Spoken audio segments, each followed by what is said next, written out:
Hey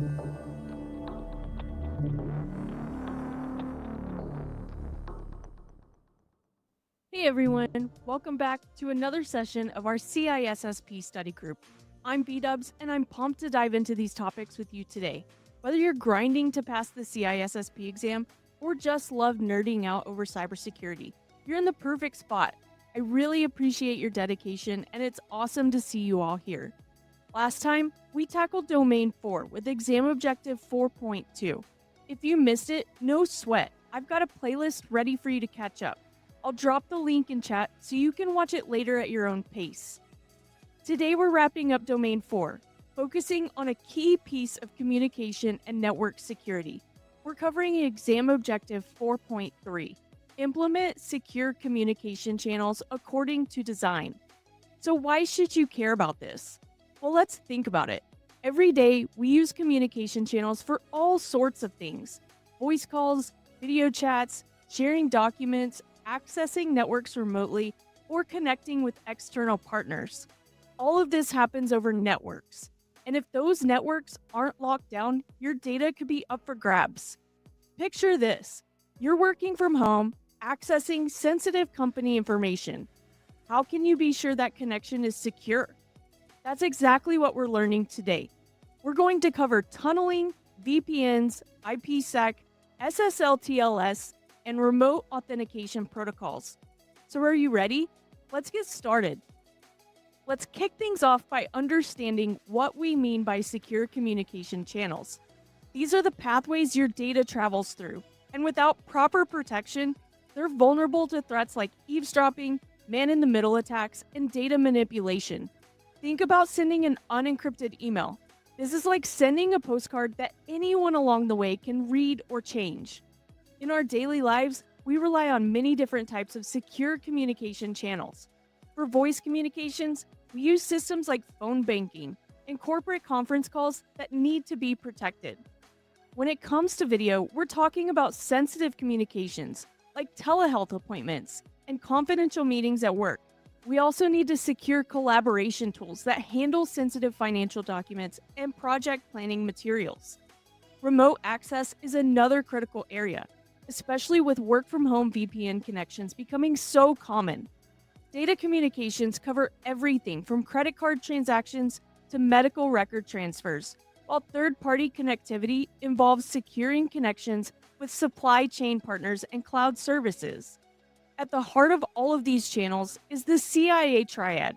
Confidentiality is making sure only authorized users can access the data, like when we encrypt patient health records during transmission. Integrity is there to ensure data hasn't been tampered with.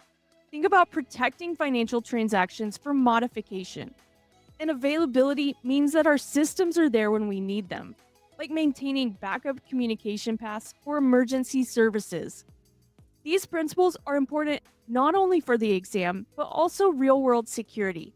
To achieve them, we use various technologies like tunneling, VPNs, IPSec, SSL TLS, and authentication protocols. Let's look at how these tools work together and protect all of our communications. So what is tunneling all about? Operating at layer 3 of the OSI model, tunneling is like putting your message in a sealed envelope. It's encapsulating one type of packet inside another.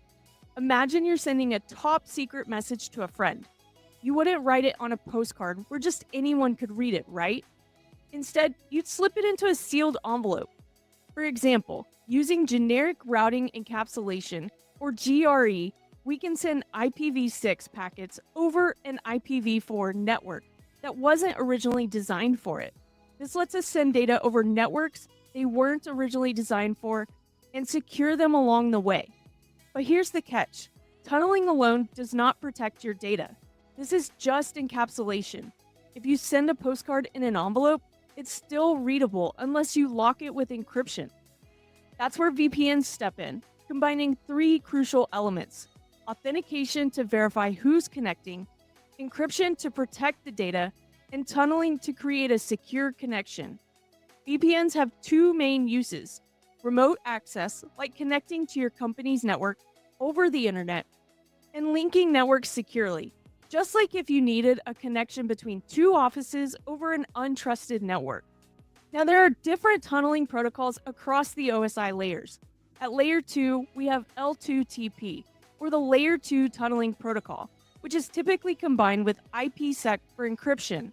It's a fast protocol that's widely used in corporate remote access solutions, though it does need additional security measures to be fully secure.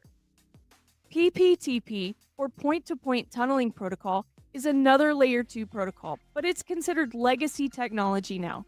While you might still encounter it in older Windows systems, it has known security vulnerabilities in its authentication system and should be avoided in modern implementations. Moving up to layer 3, we find GRE, or that generic routing encapsulation. Now, it doesn't include built-in encryption, but it's excellent for routing protocol tunneling and handling multicast traffic over unicast networks. You might see it used for connecting branch offices across different IP versions. At layer 5, SOCKS, or Socket Secure, provides flexible proxy tunneling capabilities. It can incorporate encryption and works well for application-level routing, making it useful for secure geolocation bypass scenarios. SSH, or Secure Shell, is operating at layer 7, and it offers comprehensive security with built-in encryption and authentication. It's valuable for secure remote access and can tunnel other protocols like FTP. System administrators often rely on it for secure server management. When selecting a protocol, you'll need to balance various factors. Lower layer protocols like L2TP offer better speed and simpler implementation. Higher layer protocols like SSH provide more robust features and security. IPSec, operating in the middle layers, strikes a good balance between performance and security. Now let's shift gears a bit. What exactly is a VPN? A virtual private network is tunneling plus encryption. It creates a secure connection over an insecure network, like the internet. Without encryption, it's just a tunnel, not a VPN. Encryption is the lock within the tunnel that keeps your data safe. Now, there's some key protocols that power our VPNs. First, we have IPSec, which provides network layer security and works great for site-to-site connections. SSL TLS operates at the application layer and is perfect for remote access scenarios. For modern implementations, WireGuard offers high-performance encryption and simplified setup. And if you need a flexible, open-source solution, OpenVPN is a great choice. VPNs typically come in two main varieties. Remote access VPNs serve individual users, like when you're working from home, and these require strong user authentication, typically with multi-factor authentication, or MFA. Site-to-site VPNs, on the other hand, link entire networks together, such as connecting branch offices, and usually rely on certificate-based authentication between network devices. Now, when it comes to implementing VPNs, there are several best practices to keep in mind. Strong authentication should always be enabled.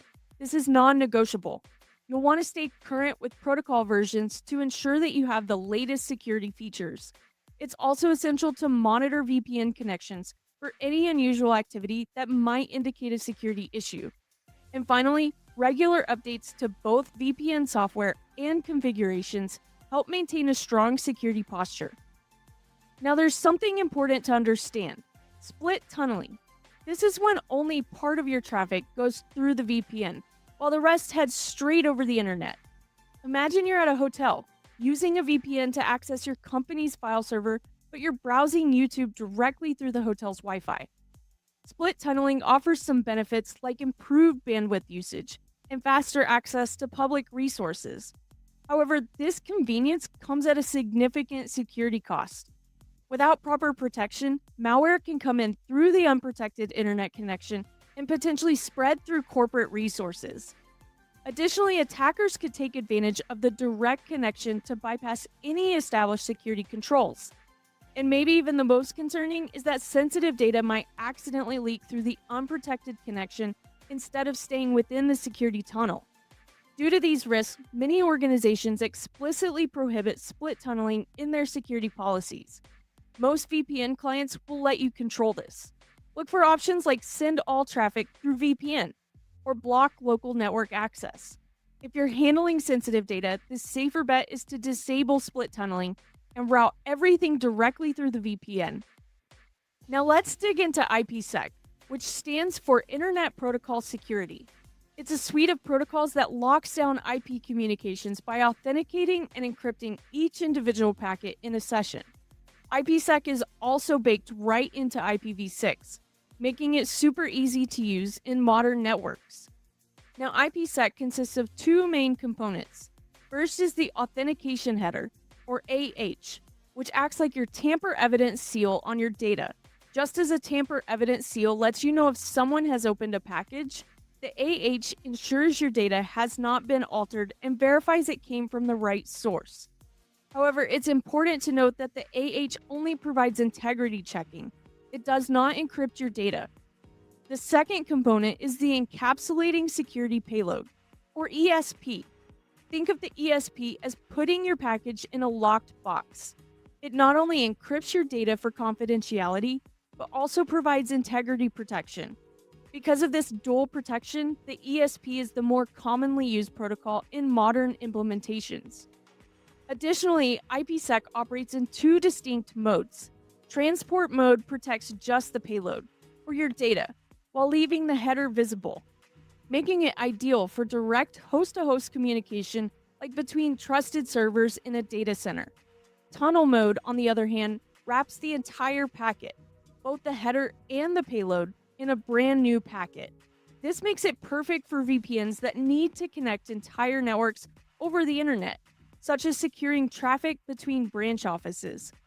Now, an important component of IPSec is the Security Association, or SA, identified by a Security Parameter Index, or SPI. Think of an SA as a secure contract between 2 points, specifying how they'll protect their connection. For added security, many implementations use perfect forward secrecy, or PFS, ensuring that if one key is compromised, the past communications remain secure. Now, I want you to think of securing network communications like building a highway system. Just as highways need dedicated lanes for different directions and types of traffic, IPsec needs secure pathways for data to flow. This is where the Internet Key Exchange, or IKE, comes in. IKE is like the traffic management system. It establishes and manages these secure pathways, called security associations, or SAs. Each SA is like a one-way lane on our highway, using the latest IKE version 2 protocol to ensure the safest travel conditions. For this setup, IKE uses the Diffie-Hellman method to safely exchange encryption keys between points. Now here's where it gets interesting. SAs are only one way, just like highway lanes. For two-way communication, you'll need two SAs, so you have one for each direction. And if you're using both authentication header and encapsulating security payload, that's 4 SAs total, like having separate lanes for regular traffic and secure transport in both directions. This robust system of key management and secure pathways makes IPsec an important part of VPN technology. Now let's explore SSL TLS. First, you should know that SSL, which stands for Secure Sockets Layer, is now considered legacy technology, and it was replaced by TLS, or Transport Layer Security. The evolution of these protocols shows how security standards have continuously improved over time. TLS version 1 was introduced in 1999 as a replacement for SSL 3.0, though it still carried similar security vulnerabilities. TLS 1.1 came in 2006, bringing important improvements like protection against cipher blockchaining attacks. In 2008, TLS 1.2 arrived with enhanced cipher suite security. The latest version, TLS 1.3, released in 2018. It streamlined the protocol by removing obsolete features while adding faster handshakes and making perfect forward secrecy a default feature. TLS 1.3 protects against numerous vulnerabilities, including Poodle, Beast, Crime, and the Drown attack that hit SSL version 2. An important component here is the certificate system. Websites prove their identity by using digital certificates issued by Trusted Certificate Authorities, or CAs. When you see that lock icon in the address bar of your browser, that's TLS at work. confirming you're connected to the legitimate server and your browsing communication is encrypted. During the TLS handshake, the client and server negotiate which cipher suite to use. The cipher suite is a combination of algorithms for key exchange, authentication, encryption, and message authentication codes, or MACs.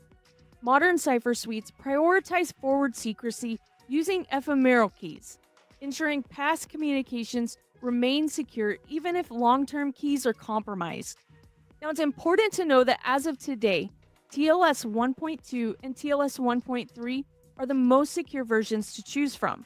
If you're still using TLS 1.1, you should strongly consider an upgrade.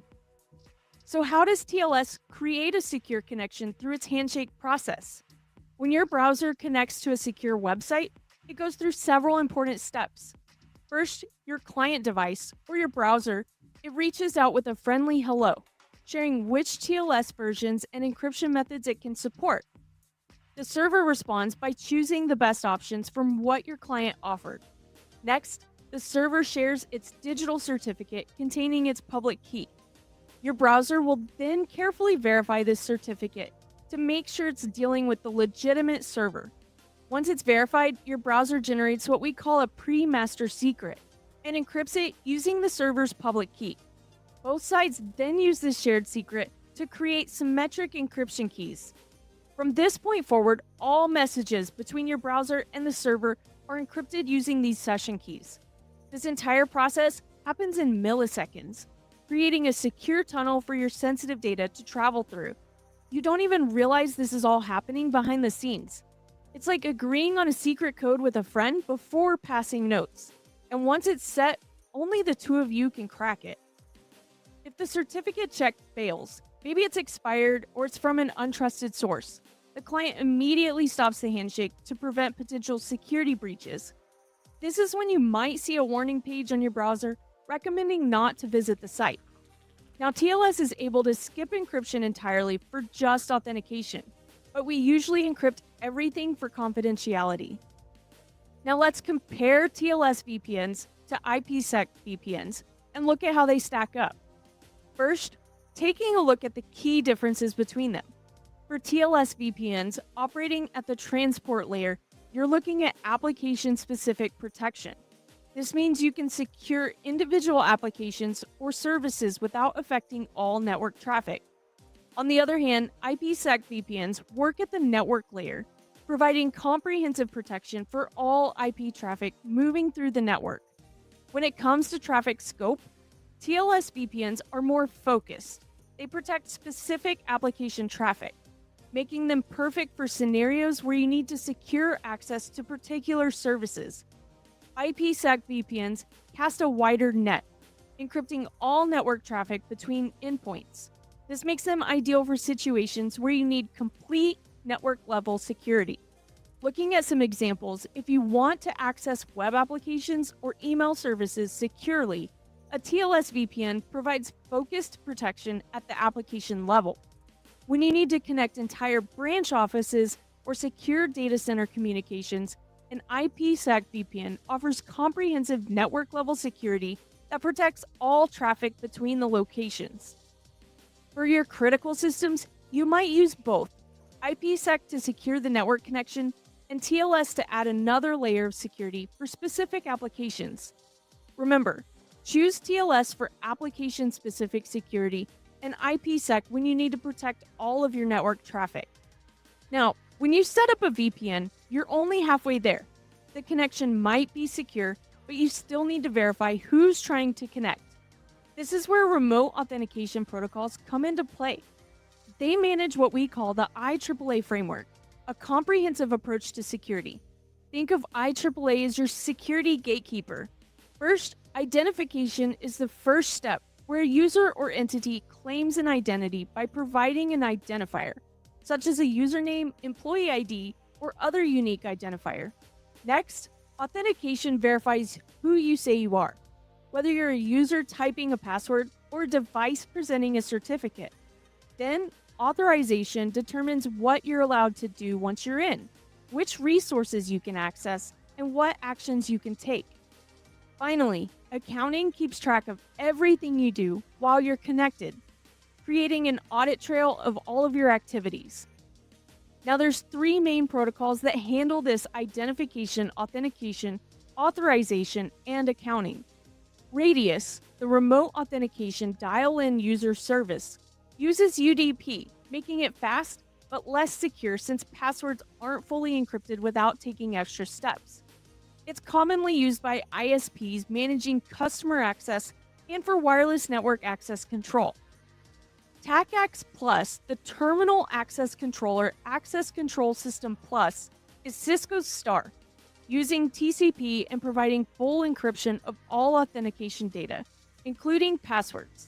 It's valuable for network device administration and managing router access. Now, Diameter came after Radius, and it ups the game with better security features like EAP, or the Extensible Authentication Protocol, for advanced methods such as smart cards or biometrics. It's designed for modern enterprise networks and mobile infrastructures. Remember their strengths: Radius for basic network access, TACACS Plus for Cisco-heavy environments, and Diameter for large-scale enterprise deployments requiring robust security. Now let's dive into VoIP security. We're all using services like Zoom, Teams, and of course Discord. And these voice over IP systems are pretty complex because they mix traditional phone systems with modern computer networks. We need to protect several key pieces: the IP phones themselves, the systems that manage the calls, and all the network equipment that carries our voice data. Now here's something interesting. Voice traffic is really sensitive to delays and jittering. Think about those awkward pauses in video calls. That's what we're trying to prevent. We use something called QoS, or quality of service, to make sure that voice data gets priority treatment. But here's the catch. We have to be careful that attackers don't exploit these priority settings for their own malicious traffic. Now, for the main threats we see with VoIP, first, there's call hijacking and eavesdropping. Imagine someone listening in on your private conversations. Then we've got denial of service attacks that can completely shut down your phone system. Then there's toll fraud, where attackers basically steal your phone service to make unauthorized calls. And VLAN hopping, where they try to jump from your voice network to your data network. So how do we protect against all of this? Here's our key security controls. We use encryption protocols like SRTP to protect the actual voice traffic. This is the secure envelope for your voice data. TLS comes in to protect all the behind-the-scenes call setup messages. We keep voice traffic separate from regular network traffic, kind of like having a dedicated lane on the highway. And of course, strong authentication to make sure only authorized people and devices can use the system. Remember, we can't just set it and forget it. Regular security checks and monitoring are important because VoIP systems are attractive targets for both financial fraud and corporate spying. Think about it. Who wouldn't want to listen in on a company's private conversations? Now, how do these technologies protect our everyday communications? If you're working remotely, you're likely using a VPN to access your corporate data. When it comes to remote work security, organizations typically implement one of two VPN approaches. Remember, IPSec VPNs are ideal when you need to connect entire office networks securely, creating an encrypted tunnel for all of your traffic. On the other hand, TLS VPNs are perfect when employees just need to access specific applications or resources. Voice and video communications require robust security measures in today's digital workplace. Modern platforms like Zoom utilize a combination of protocols. TLS secures the chat and file sharing components, while SRTP, or the Secure Real-Time Transport Protocol, ensures your audio and video streams remain private and protected. Financial services demonstrate how multiple security layers work together to protect sensitive transactions. A typical banking session combines several security measures. TLS encryption creates a secure connection between you and your bank. Multi-factor authentication ensures only you can access your account. Real-time fraud detection watches for suspicious activity. And specialized protocols keep your mobile banking transactions safe. Now imagine a global company managing 5,000 remote workers. They choose an IPSec VPN with multi-factor authentication for their remote work solution. This was a smart choice because IPSec delivers complete network-level encryption and integrates smoothly with their existing systems. Even if someone's password gets compromised, that second authentication step, like using an authenticator app or entering a code from their phone, keeps unauthorized users out. Of course, they face the common hurdle of getting employees comfortable with using the VPN correctly, which they address through required security training sessions. In another scenario, let's look at AWS cloud services. AWS relies on TLS to protect data moving between services because it's perfectly suited for securing application-level communications. This effectively prevents anyone from intercepting data as it moves between cloud services and client applications. While many organizations find it challenging to manage certificates at scale, AWS makes this easier with their Certificate Manager service. Finally, think about online banking. Banks implement HTTPS, which uses TLS, because it provides robust end-to-end encryption, and it works with any modern browser. This prevents attackers from intercepting or tampering with sensitive financial data. The challenge here is maintaining fast performance while implementing strong security measures, a problem they solve by adopting modern TLS 1.3 with session resumption capabilities. These examples demonstrate how organizations match security solutions to their specific needs while addressing implementation challenges and security risks. All right, now let's wrap this up. Implementing secure communication channels is all about protecting data in transit. Today we've covered tunneling and VPNs for secure connections, IPSec for network layer security, TLS for application layer protection, and authentication protocols to verify users. Speaking of authentication, remember the key differences. Radius works well for basic network access, but it isn't fully encrypted. TACACS Plus provides complete encryption for Cisco environments, and Diameter builds on Radius's foundation for modern enterprise needs. For example, when a remote employee connects to their corporate network, they might use an IPSec VPN with MFA, while simultaneously using TLS to secure their web application traffic. This layered approach provides comprehensive protection. When designing secure communication systems, you'll need to carefully evaluate and select protocols based on your organization's specific requirements and security best practices. Now let's walk through some of the most critical concepts you'll need to understand for the CISSP exam. First, understand that while tunneling provides a pathway for data, it's not inherently secure. You need encryption to create a true VPN. Second, know when to choose between IPSec and TLS. IPSec secures all network traffic, while TLS focuses on specific applications. And finally, be ready to explain how different authentication protocols like Radius, TACACS Plus, and Diameter each serve different use cases and security needs. Remember, this isn't just about passing a test. It's about building a solid foundation for securing real systems. Take some time to review these concepts. Now that's it for today for Objective 4.3, and we've just finished Domain 4. You're absolutely killing it on this CISSP journey. Keep that momentum going. If you need to revisit anything, no worries. These recordings stay on YouTube, and I'll add chapters after the stream so you can jump to specific topics. Mastering this stuff is a massive step towards your CISSP goal, and these concepts will keep popping up. So tie them to real-world scenarios, keeping that managerial perspective in mind. Stay curious, keep practicing, you're doing awesome. Now who's ready for the after party? I'm heading to our Study GRC Discord server's CISSP voice channel right now. It's the perfect place for questions, insights, and connecting with the community. If you're not in the Discord yet, visit cissp.britwhite.io for the Discord link. And grab your CISSP role when you join to get full access to our study channels. Our next session will be Tuesday, April 29th at 6 p.m. U.S. Central Time. We'll kick off Domain 5, diving into identity and access management. Thanks for watching. I'll see you in Discord.